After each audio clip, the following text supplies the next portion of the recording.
Hello, welcome to Hope Church Harrogate's Message of the Week. We're afraid that due to technical difficulties, we didn't manage to record the whole of the message this week, so there are about 15 minutes missing at the end. We also apologise for the bad sound quality, but we hope you can still enjoy listening to the message.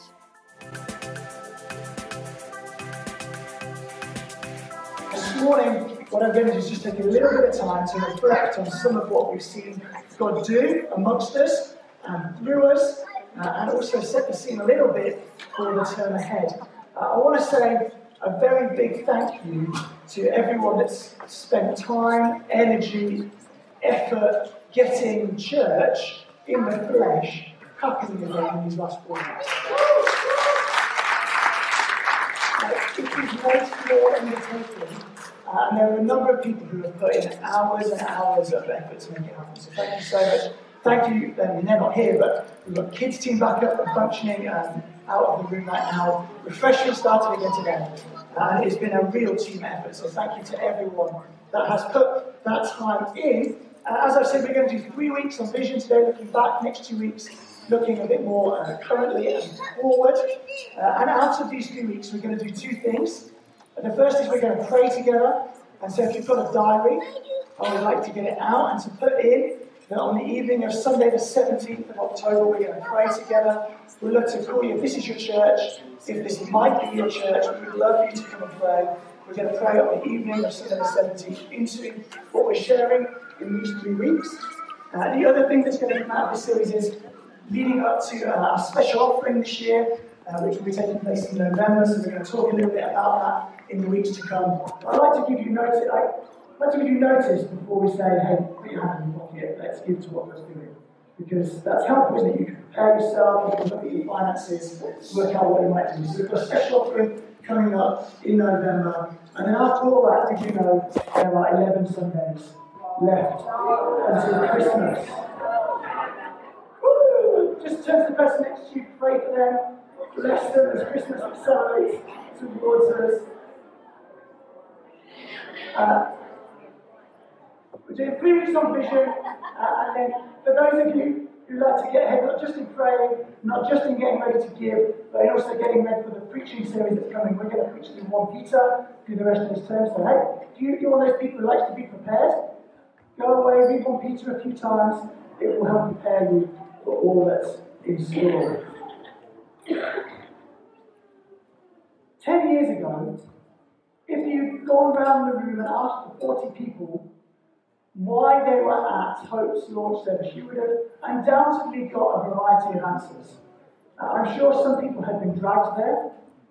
I'm sure some people were coming to support something that other people were doing. Some people, Kelvin, had travelled down from the northeast at the time to support what was going on. Some people had moved specifically to Harrogate to be a part of the church plant. Others were already here. But I imagine that if you asked a few questions and you got down to the underlying reason that many of the people in that room were in the room, the reason you would have arrived at was ultimately love. People might have been here because of love for God, they wanted to be part of church. They might have been here because the love of God had moved them to love this area. They might have been love for the other people who were coming, so they came along with them because of the love they had for the people that were going. I'm sure love would have been the bottom line for many people. And I'm going to tell some stories this morning. I've got some numbers, got some prophetic words we're going to pull out. But I want to start by reading the Bible. We're going to read from 2 Corinthians. So if you've got a Bible, why don't you open it up? 2 Corinthians chapter 5. And I think this section that we're going to read together communicates very clearly why for many people they've got involved in this church over the course of the last 10 years. So it is up on the screen behind me. I encourage you to get it out in front of you as well if you can. The middle verses of this passage are very famous. I'm sure if you have been a Christian for any length of time, you'll have quoted them at some point. But it's really the words around that most famous of verses that I think are going to speak very clearly to us this morning. So let's turn our attention to the scriptures. We're going to start in verse 14, 2 Corinthians chapter 5. It's going to read through to the end of the chapter. And it says this: For Christ's love compels us. Don't skip on too quickly, that is the most important part. For Christ's love compels us, because we are convinced that one died for all, and therefore all died, and he died for all, that those who live should no longer live for themselves, but for him who died for them and was raised again. So from now on, we regard no one from a worldly point of view. Though we once regarded Christ in this way, we do so no longer. Therefore, if anyone is in Christ, the new creation has come, the old is gone, the new is here. All this is from God, who reconciled us to himself through Christ and gave us the ministry of reconciliation, that God was reconciling the world to himself in Christ, not counting people's sins against them. Friends, that is good news. And he has committed to us the message of reconciliation. We are therefore Christ's ambassadors, as though God were making his appeal through us. We implore you, on Christ's behalf, be reconciled to God.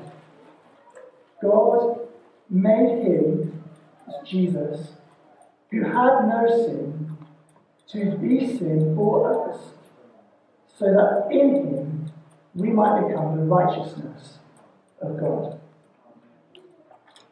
It's a passage full of good news, isn't it?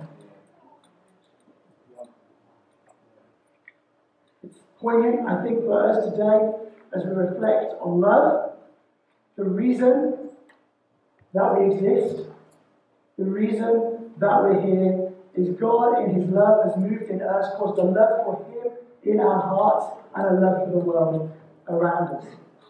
And 10 years on, I was there, let me say, in the words of your great Aunt Beryl, haven't you grown? Anyone got a great aunt? Anyone got a literal great Aunt Beryl? No. Anybody got a great aunt that says stuff like that to you and then tries to kiss you? Haven't you grown since the last time I saw you 5 years ago? That's really the sentiment of this morning. Haven't we grown? So much has happened since that 10 years ago. But the reality is the same DNA is still at work within us. The same heart is still beating. We still have the same shaped nose. Our eyes are still the same colour. Our complexion is still the same look about us. We're people compelled by love for God and for people, for those around us. We're compelled by love because of the incredible victory that Jesus has won and that Paul is writing in these words. And if you don't know Jesus here this morning, if you're not a Christian, maybe you've been dragged along, as I'm sure some were on that first morning 10 years ago, then what I mean by that is that the victory of Jesus has defeated humanity's greatest enemy. We live in a world that's scared of death, that has no answer for death, that knows that death really isn't the way it should be. I've heard so many stories of people through the years who have been physically scared of dying, and yet as they've encountered the love of God, that fear has disappeared. And the reason for that is because in the events of Easter 2,000 years ago, Jesus defeated and disarmed death. It's no longer something that believers need to be scared of. Jesus won. He disarmed humanity's greatest enemy. More than that, where we were distanced from God, from the very relationship full of hope and meaning, purpose and peace that we were designed to live in, where once we were distanced from that relationship, now that closed path has in Jesus become arms of welcome that are wide open. We live in a world that's striving for peace. How many times have you said, or someone said to you this week, that you just need a holiday? Just need a break, just need a moment of peace, a moment of solitude, a break from the norm. We live in an age that strives for peace, that's longing for purpose to know why we exist, that wants to know it belongs. Friends, Christianity, the message of Jesus, speaks right into that fundamental need. The victory of Jesus has opened a way for every man, woman, and child to encounter that purpose, that peace, that love, that meaning. And we are called Hope Church, and we are people full of hope because we've tasted some of that now, but we are convinced that there is more to come. We have tasted some of that victory now, but we are convinced, our hearts are filled with hope, that the promises God has made will be fulfilled. Some people will tell you you can have it all right now. I'm not sure that's the super kind message, because it isn't a tap you can turn on and off. The promises of God fill us with a hope that one day we will see it completed. And it's this hope that the people of God hold out to the world around us. It's this hope that we're united in. It's this hope that compels us by love into the world around us. That's why Hope Church exists.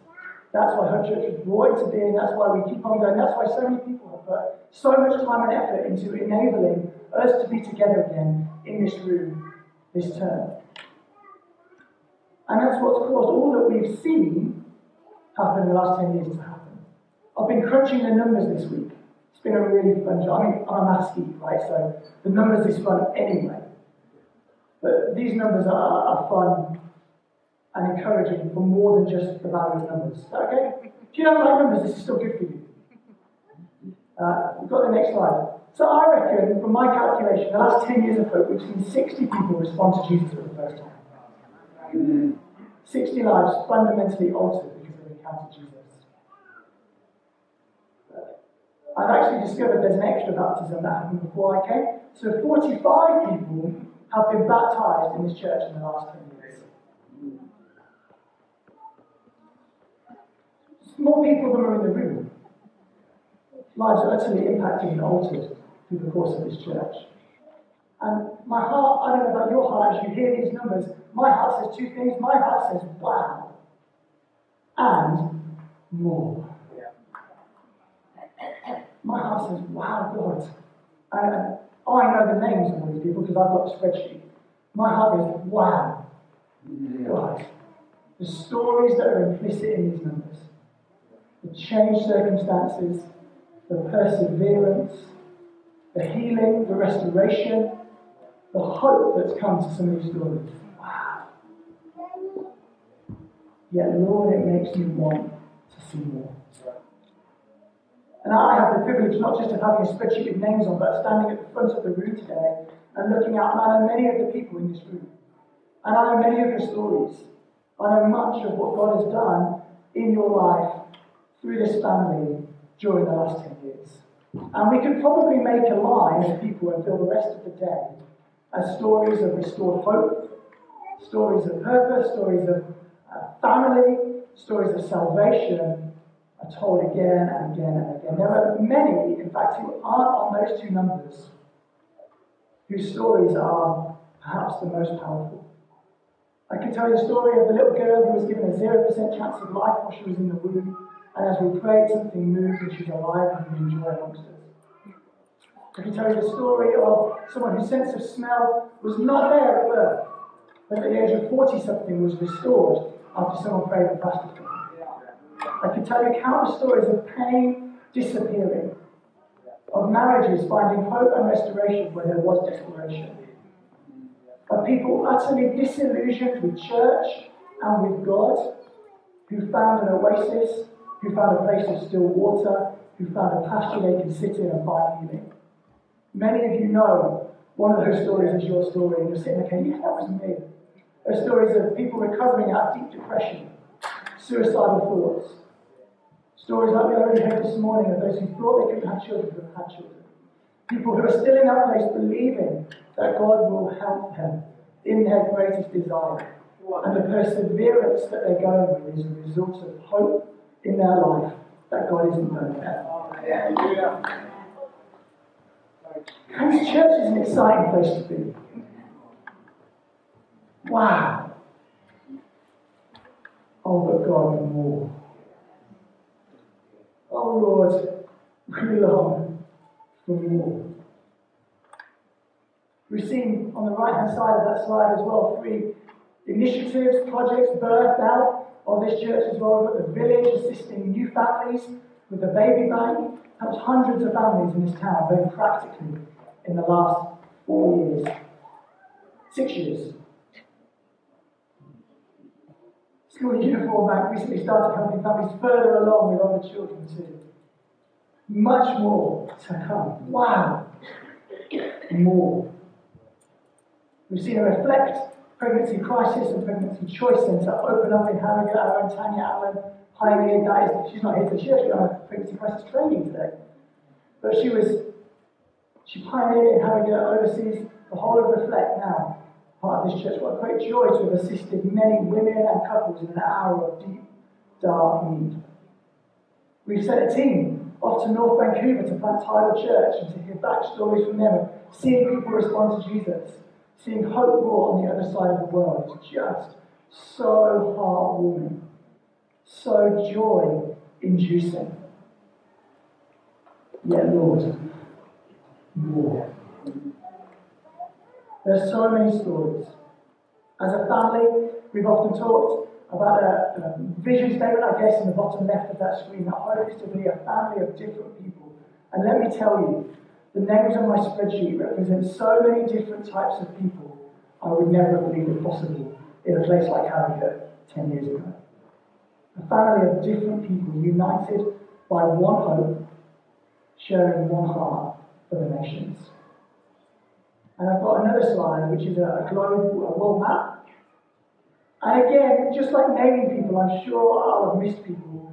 I'm sure I've missed places off this map. But this is a map of the people and the places I can remember as sending people to or impacting in the last 10 years. You've obviously got Vancouver on the west coast of Canada there, sent a team there in 2019 to start church, Tidal Church. We've got Hope planted firmly in the middle of the United States of America, thanks to our exchange program funded by the American government that sends government employees across the Atlantic to join us and then go back again. Some of them love it so much they come back more than once. We have to award certificates for repeat visits. We've received so much, and so many people have gone back to America fundamentally changed as a result of being amongst us. We've got the UK, obviously. Above the UK is Norway. Whilst we were still a church plant, we supported a church plant into Oslo in Norway financially with prayer. We sent people over to visit. Well, it was a wonderful joy. It was one of those balmy things where we were 40 people in a room supporting 10 people in a room across the North Sea. And yet that church is now thriving in the outskirts of Oslo and has planted into the city centre of Oslo. We sent a young lady to Geneva in Switzerland. She's working in a position of high influence within European politics. Pete and Justine Webb, who just moved to Bedford, were with us from the beginning, had vast involvement in Bosnia, which is that next hope. I'm working left to right if you haven't. If your geography is rubbish, that's what I'm doing. Bosnia, I've been over there many times supporting pastors, training churches in that nation.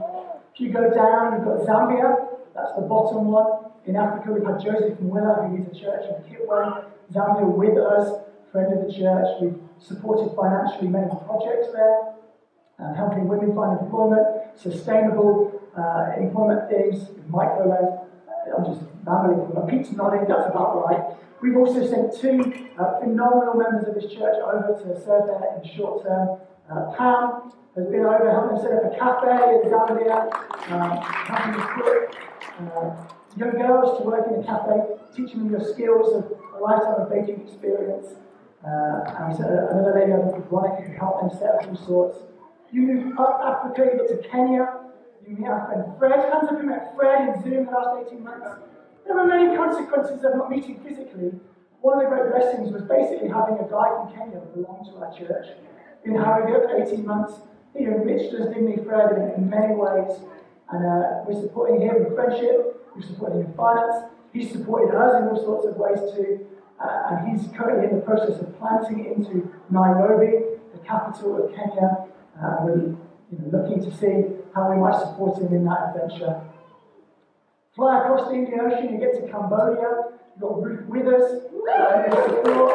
over there working with Liberty and Family Church in Phnom Penh. We've sent 2 separate trips over to that nation, working with various groups, have supported a couple moving over from Christ Central, who are currently based in Phnom Penh, hoping to plant into Siem Reap in the north of that nation before too long as well.